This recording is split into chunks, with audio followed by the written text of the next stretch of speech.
Yeah. In the great words of TJ Dillashaw, daddy's home, bitches. But I'm not coming back to MMA, man. I know that I've been seeing a lot of people's comment, and they're kind of hoping that I am. I'm coming back to boxing, man. I want to try something different. Now, you coming back to regular boxing, or are you going to do bare-knuckle boxing? I think we're going to throw some bare-knuckle in there, bro. Just mix it up, get real crazy. Now, I've seen you're working out a lot. You're hitting a lot of mitts. Like, were you doing that before? Or did you just have this, did they contact you? Like, how did this come about? So this is actually something that's kind of been in the works for probably a year now. Really? It's just, for me, look, I just turned 36 in May, and we were just talking about still having that desire. Like, when I left the UFC, I was just about to have my first baby. I had a lot on my plate. There was, obviously I had just lost, but even going into that fight, I had started a company, was working on a few other companies, and there was a lot that I was more excited about than competing at the time. And I mean, obviously we know that this sport is so brutal. Like, if you don't have 100% mindset into it, you're going to get fucked up, and it's, for me, I was like, look, dude, I'm going to take some time off. Or just end it here. I have other things going on, and we'll see kind of what happens in the future. So I decided to retire, talked it over with the wife, and that was, what the game plan was. So fast forward 2.5 years later, obviously I still have that desire. And obviously my baby girl is bigger now. We are pregnant with a second. And I just started thinking, like, man, I'm getting older. I don't want to get into my 40s and then basically still have this desire to compete and be like, it's too fucking late, So I'm like, let's start talking to some of these guys. I've always wanted to box, coming off of wrestling. My style, even in the UFC, was boxing and wrestling were probably my two favorite things to do. Like, I absolutely loved boxing sparring when I would be training through training camps, and then obviously wrestling too. But I always wanted to try and compete in some type of boxing competition. And so Bare Knuckle actually reached out to Faber and was like, hey, do you think Mendes would ever be interested in this? And I'm like, I probably never thought about anything bare knuckle before, but boxing definitely would be fun.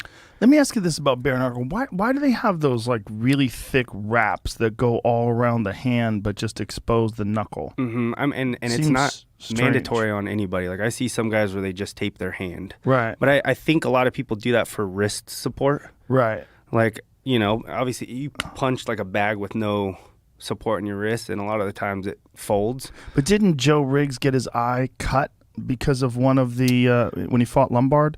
Didn't the wrap actually scrape his eye? I heard that, yeah. And it's, I think that this is an organization that's still very brand new, and they're probably still working all these kinks out. But, I'm probably going to tape the shit out of my wrist just for the reason of support. But yeah, I think that's something that's, it's definitely a possibility of getting cut on that stuff.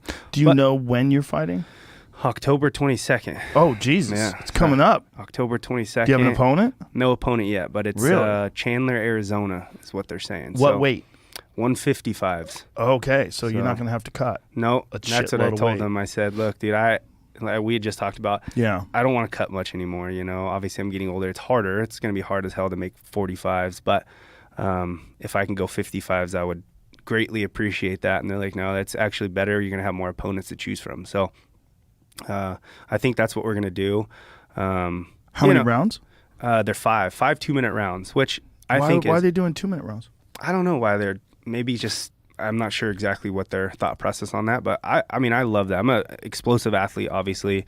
I think I'm pretty much built for this style of fighting. I can get in there, I can be fast, explosive, quick, powerful, and it's a quick round. I don't have to pace myself, grind out those 5-minute rounds. I can just get in there and knock someone's head off and be good. So that's going to be a big difference for you, right? Going from 5-minute rounds to 2-minute rounds. Yeah. Dude, I've been hitting mitts for 2-minute rounds, and I'm like, I feel like I just started. Right. Like I could go, I feel good. It Are feels you great. Training 2 minutes, or are you doing longer so that you feel like 2 minutes is nothing? We're going to mix both in. And my thought process on that is, even when I was training for 5-minute rounds, we do 5-minute rounds. We would do more of them, but I want my body, my mind to get used to exactly what it's going to feel like. Because of that reason, like, holy shit, it's already over. Right. You know? So I need to know, like, you know, basically where I'm at in the round, you know, and I want to get used to that. But I'm definitely going to do some longer stuff too, or we'll do, you know, like 10 2-minute rounds. So you're basically just doing more of the exact same thing. So where it's, you know, you hit those 5 and it's like, shit, I could go another full fight here. So how long did you have to think about this before you decided to do it? Well, like I said, it's been a whole year process, kind of going back and forth. My wife absolutely hates it. She's like, you're fucking nuts. But, you know. She married a fighter. I know, and that's what she's got to remember that, right? But, no, man, it's definitely something we sat down and had to figure out, because it's, you know, it is something that's pretty brutal. And my argument to her was this, like, a UFC glove, maybe a 1/4 of an inch of leather, 1/2 inch of leather over my knuckles. I mean, the concussion's not going to be much different, if anything.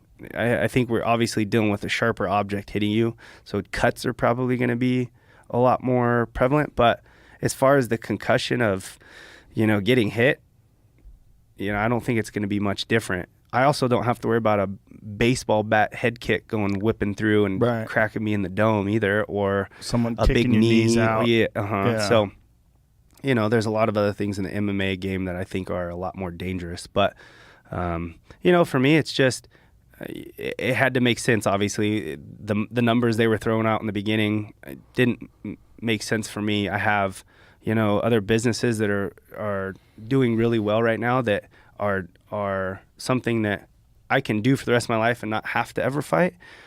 But I have that itch to get in there and compete still, and I might as well do it now while I'm still in my prime and I have that opportunity. Because like I said, when I start hitting 38, 39, you know, maybe these opportunities have come and gone and nobody even really cares to see me fight anymore. Or, you know, I just don't feel good enough to get in there and do it. So it's interesting how they're going after so many former UFC fighters. I mean, it's smart, right? These people are already famous. You know, they got Paige Van Zandt, Hector Lombard. You now, who else is over there? I know Leonard Garcia. Who else? Rochelle. She just fought Paige. Is it Ostovich? Rachel Ostovich. Ostovich, yeah. yes.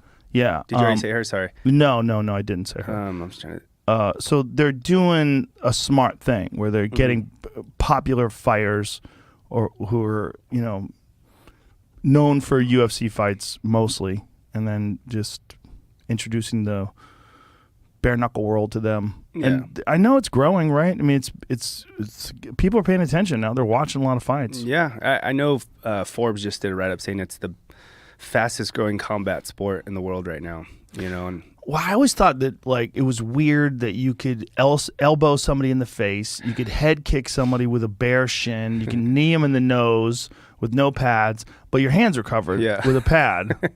I was like, but I used to say, like, why don't we just go bare knuckle? Because first of all, it'll make grappling more realistic, like submissions.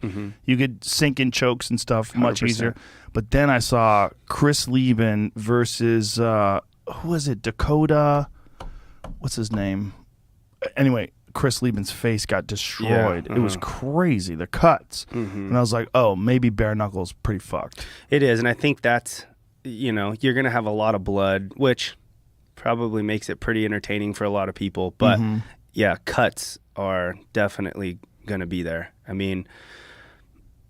Like you said, elbows though in the UFC, like you throw up against the cage, and you elbow somebody, or even off their back, and you're on top dropping elbows. I mean, those cut probably more than knuckles, I would imagine. But I think you get hit a lot more with punches than you do with elbows in a fight, and that's probably where more cuts would come in. But how many of these things are you gonna have? Man, so here's the situation. I'm still under UFC contract. Really? I still have fights on my UFC contract. So. You know, there still is a possibility that I come back and maybe I want to do 1 or 2 more UFC fights after this. We'll see. I'm going to get in there. And is the UFC giving you a green light to do this? Is that how it works? Interesting. So, which is super cool to UFC. I mean, they basically could have just said, fuck you, you're not competing anymore. Well, they kind of said fuck you to George St. Pierre when he wanted to fight Oscar De La Hoya. Well, that's because it's Oscar. I know, but come on, man. That's a great payday for George. I know. And in fact, some of that stuff was in the works for me. Like my name was thrown in there with Oscar. Really? Yeah, which would have been freaking cool just to say you get in there and box a guy like Oscar. But yeah, they wanted nothing to do with any of that stuff. So, you know, yeah, for the them UFC to let me and go, Oscar do not get. they It's do Dana not. and Oscar do not get along. Yeah. What is the source of that? Do you know? I don't know, but I always see them talking shit to each other. It's so dumb. Yeah, but So dumb. yeah, Like, you know, why? Yeah. What's happening? I don't know, but luckily the payday I was talking about getting with them is what I'm getting in bare knuckle now, and you know, obviously it would have been cooler to say that I'm boxing Oscar De La Hoya, but Now I remember why. Oscar De La Hoya had that MMA organization for a short period of time where he had Tito fight Chuck. Remember that? Yep. And he was talking all kinds of shit about the UFC and talking all kinds of shit about fighter pay. And then he's one and done, and the organization falls. yeah, understandable. That's why. But they always do that, though. They always come for the UFC. When you're the UFC, it's like, that's got to be pretty cool for the UFC. Everyone's always trying to be the UFC or trying to create these MMA organizations that are trying to be on the level of the UFC. Nobody's ever going to do that, you know? Yeah. And it's, I mean, I get, if somebody was talking shit to me, I would be like, fuck you too. Like if I was in Dana's position, you know? But none of these guys are ever going to touch the UFC. Well, the only one that's close is Bellator. Yeah. Bellator has some real legit talent right now. Nemkov, AJ McKee. Yeah. He's a bad motherfucker, dude. The way he took out Pitbull in that last fight, dude, that guy is legit. Legit. 18-0, undefeated, world champion. You know, I mean, come on, man. Yeah. Douglas Lima, world class. Michael Venom Page. They got legit talent over there. You know, they really do. Gegard Mousasi. Yeah. No, I agree. And Been in his ground. Like that, you know, when you go deep into the ground, which represents where these, like a lot of these things that he's pulling, they're plus 10,000 years old. Like that bison head, we didn't get it checked. We didn't have it sent off, but a lot of the stuff he has dated, you know, older than 10,000 years. And so what he thinks is that this is one of the areas where there was an impact. You know, this Younger Dryas impact theory, there's two time periods. One is around 11,800 years ago, and then there's another one somewhere around 10,000 plus years ago. And he thinks one of those areas is where he was, where his spot in Alaska is. And this deep, rich layer of carbon seems to indicate some massive burn that happened through that area. And it coincides with this immense pile of bones and ivory and you know, mammoth skeletons and cave bears and all this shit. Like, it's just small area. You know, his area is only like, the area where they're pulling these bones from is only a few acres. No way. Yeah. He thinks it was a wash. So with the impact came this immediate melting of a lot of the ice caps.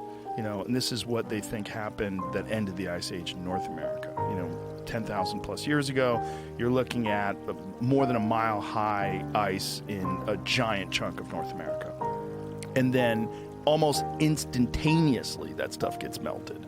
And this coincides with Randall Carlson's theories about this too, which are also was unsubstantiated until they came up with the core samples for the Younger Dryas impact theory. And they go, no, this happened. Like there was a fucking massive impact. Somewhere around 30% of the entire world was hit by comets.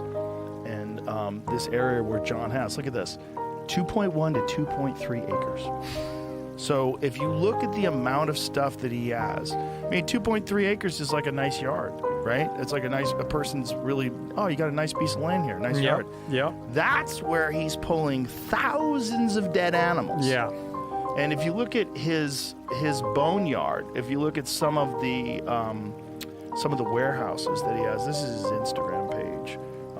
Boneyard Alaska is the Instagram page, but he's got enormous warehouses filled with tusks, and it's only from a couple acres. Yeah, so they didn't walk to that spot and tip over. They got Exactly. They all got collected washed there into there. Yeah, exactly. And very similar time period. Look at all this stuff, man.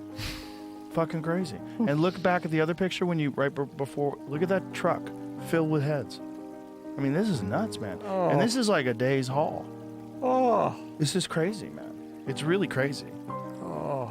It's really pretty extraordinary. And thankfully, John has both the resources and the desire to blast the permafrost with these high-pressure hoses to get all this stuff out of there. But I mean, he's trying to set up a legitimate research facility out there. You know, these scientists, they want to take the stuff and bring it somewhere. It's like, fuck off.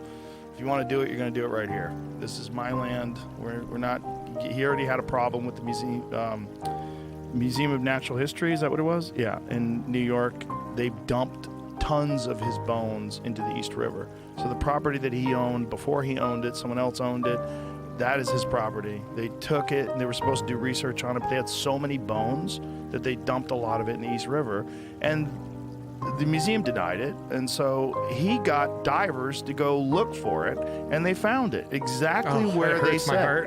And they found steppe bison bones and all kinds of crazy shit that's not supposed to be there. No. In a pile in the East River.